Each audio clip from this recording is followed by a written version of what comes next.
Shri Venkateswara gold తాకట్టులో ఉన్న మీ బంగారాన్ని విడిపించి కొనబడును.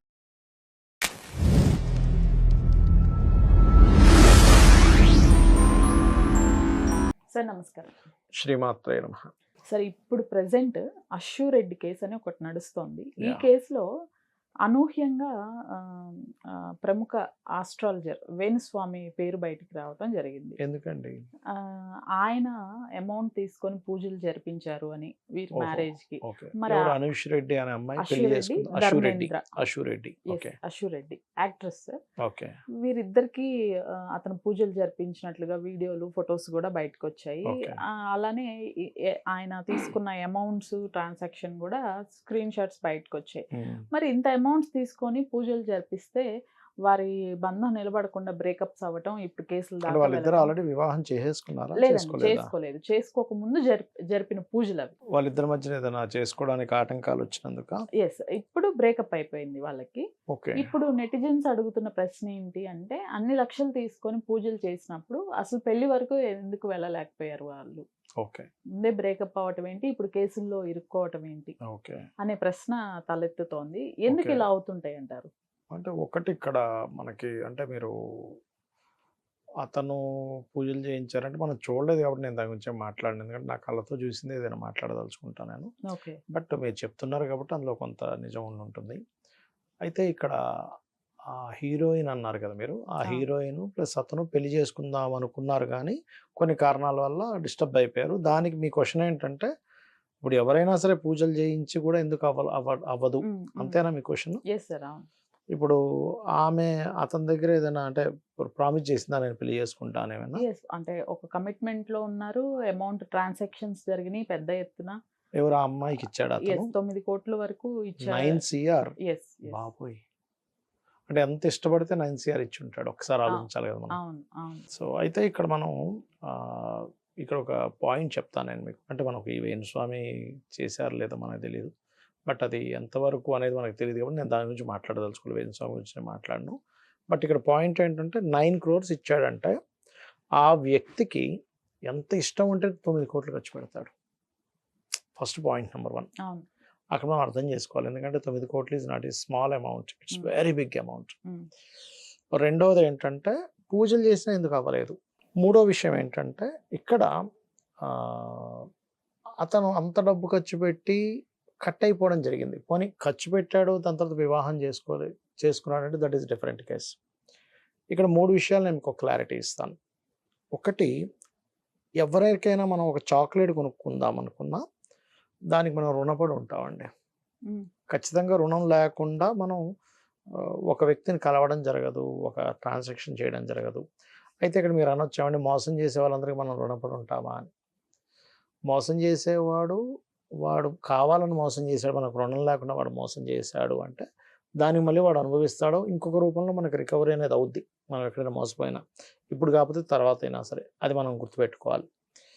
అయితే అసలు ఇలాంటివి ఎందుకు జరుగుతాయంటే స్త్రీ మూలకంగా మోసపోయే యోగాలు ఉంటాయి కొంతమంది జాతకాల్లో. అంటే శుక్రుడు 6వ ఆధిపత్యం వచ్చి, లేకపోతే 6వ స్థానాధిపతి శుక్రుడే, లేదా 6లో శుక్రుడు ఉండి ఇక్కడ మోసపోయే యోగం శుక్రుడు ద్వారా కనెక్ట్ అవుద్ది.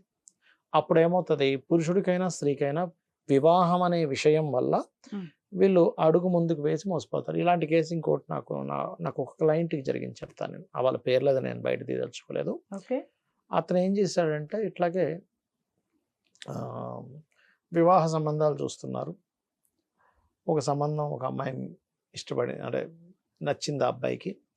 సరే వివాహం చేసుకుందామని అనుకునేటప్పుడు వాళ్ళు ఒప్పుకున్నారు, వీళ్ళు ఒప్పుకున్నారు. వాళ్ళు ఏం చెప్పారంటే, బాబు మేము ఇట్లా ల్యాండ్ అమ్ముదాం అనుకుంటున్నాం, సో మాకు టైం దగ్గర పడిపోతుంది, ముహూర్తం దగ్గర పడిపోతుంది, ల్యాండ్ ఇచ్చేవాడు ఇంకా మాకు నెక్స్ట్ మంత్ తీసుకుంటా అంటున్నాడు, సో మాకు డబ్బులు కావాలి, నువ్వు అప్పివ్వు మాకు, అప్పిస్తే దాంతో వివాహం చేసి ల్యాండ్ అమ్మాక నీకు మళ్ళీ డబ్బులు ఇచ్చేస్తాం. అమ్మాయి బాగా నచ్చింది తనకి. సో ఆయన ఏం చేశాడు, ఒక 20 లక్షలు అప్పిచ్చాడు వాళ్ళకి. పెళ్ళి అయిపోయింది, బంగారం కూడా పెట్టాడు, ఒక 30 తులాలేమో బంగారం కూడా పెట్టాడు. 1 month అవ్వగానే గొడవలు చేసుకుని వాళ్ళు విడిపోయారు. ఇంకా వాళ్ళు ఆ డబ్బులు ఇవ్వట్లే, ఆ బంగారం ఇవ్వట్లే. ఉల్టా వాళ్ళు ఇంకా ఇప్పుడు 40-50 లక్షలు డిమాండ్ చేస్తున్నారు. అంటే ఇదంతా ప్రీ ప్లాన్డ్గా జరిగింది. ఆ క్లయింట్ విషయంలో. ఇది Okay. దాదాపుగా జరిగి ఇప్పుడు కాదులేండి, ఒక 8 years అవుతుంది, 7-8 years అవుతుంది. Mm. ఇంకో విషయం ఏంటంటే వాళ్ళు ఇచ్చిన డేట్ ఆఫ్ బర్త్స్ అన్నీ కూడా తప్పుడు డేట్ ఆఫ్ బర్త్లు ఇచ్చారు. వాళ్ళు ఎక్కడైతే వాళ్ళు ఎప్పుడైతే వాళ్ళు డేట్ ఆఫ్ బర్త్ చూపించుకున్నారో అదంతా కూడా. ఓకే. ఎందుకంటే వాళ్ళ దగ్గర 2-3 డేట్ ఆఫ్ బర్త్ 2-3 టైమ్స్ ఉన్నాయట, తర్వాత చెప్తున్నాడు ఆ అబ్బాయి. Mm. సో ఇలా ఎందుకు జరుగుతుంది అంటే వివాహం ద్వారా, లేకపోతే ఒక స్త్రీ ద్వారా, పురుషుడి ద్వారా, వివాహం అనే ప్రక్రియ ద్వారా మోసపోయే యోగం ఉంటుంది. ఇది కారణం. అది మనం చూసుకోవాలి, ఎప్పుడైనా వివాహానికి ముందు చూసుకొని దానికి సంబంధించిన పరిహారాలు చేసుకోవాలి. చాలా కేసెస్ చూశాను ఇలాంటివి. అబ్బాయి వాళ్ళ అమ్మాయిని ఇస్తారు. ఆ అబ్బాయి ఏదో చాలా పెద్ద కంపెనీలో జాబ్ చేస్తున్న, సాఫ్ట్వేర్లో నెలకు 1,50,00,000 జీతం అంటాడు. పెళ్ళైన 1 monthకి ఉద్యోగం పోయింది అంటాడు. ఏం చేస్తారు? మళ్ళీ ఉల్టా ఏంటంటే బయటికి ఒక మంచి వాళ్ళలాగా నటించడం. అంటే ఎలా అంటే, నేను అస్సలు మీ మీద నింద వేయను, ఎందుకంటే అమ్మాయి కాలు పెట్టిన తర్వాత పోయిందని అలాంటివి నేను మాటలు మాట్లాడను, అది ఏం చేస్తాం, నా కర్మ బాలేదు, అట్లా మాట్లాడతారు. సో అప్పుడు ఏంటంటే మనం అయ్యో ఇంత మంచివాడు కదా అని ఫీల్ అవుతాం. 1,50,00,000 జీతం పర్ యానం ప్యాక్ అన్నప్పుడు వీళ్ళు ఎక్కువ ఇస్తారు కట్నం న్యాచురల్గా. సో ఇట్లాంటివి చాలా జరుగుతుంటాయి కాబట్టి చాలా కేర్గా ఉండాలి. ఇంకొకటి, ఇప్పుడు మీరు అన్నారు అన్ని పూజలు చేయించినా మరి ఎందుకు ఇది అయిపోయారు అని. అవును. కొన్ని కొన్ని ఉంటాయి కర్మలు. ఎలా అంటే దీనికి ఒకసారి ఉమామహేశ్వర సంవాదం అని ఒకటి ఉంటుంది. మహాభారత అంతర్గతంగా ఉంటుంది ఈ విషయం. Mm. అంటే పార్వతీదేవి పరమేశ్వరుని అడుగుతూ ఉంటుంది. కొంతమందికి ఇలాగే జాతకాలు బాగాలేవనో, లేకపోతే వాళ్ళ టైం బాగాలేదనో పూజలు చేయించుకుంటుంటారు కదా. మరి ఆ పూజ చేయించుకున్నందుకు వీళ్ళు చేసిన కర్మంతా ఒక్కసారిగా పోతుందా? Mm. How it's possible? But మీరు కర్మ ఏమో వాళ్ళు పూజ చేయించుకుంటే అని అడుగుతుంది. అప్పుడు ఏం చెప్తాడంటే పరమేశ్వరుడు, పనిచేస్తుంది కానీ ఎప్పుడు పనిచేస్తుంది ఆ పూజా ఫలితం అంటే, వీడు తెలియక చేసిన కర్మకి పనిచేస్తుంది, Okay. తెలిసి చేసిన కర్మకి పూజ పనిచేయదు, వాడు చేసిన ఎవడి పని చేయదు. Mm. నువ్వు కావాలని తెలిసి చేసావు, నీకు దాన్ని అనుభవించాలి, కానీ తెలియకుండా ఏదో జరిగింది నీకు తప్పిదం, అప్పుడు నువ్వు చేసిన పూజ వల్ల కర్మ ఉంటుంది.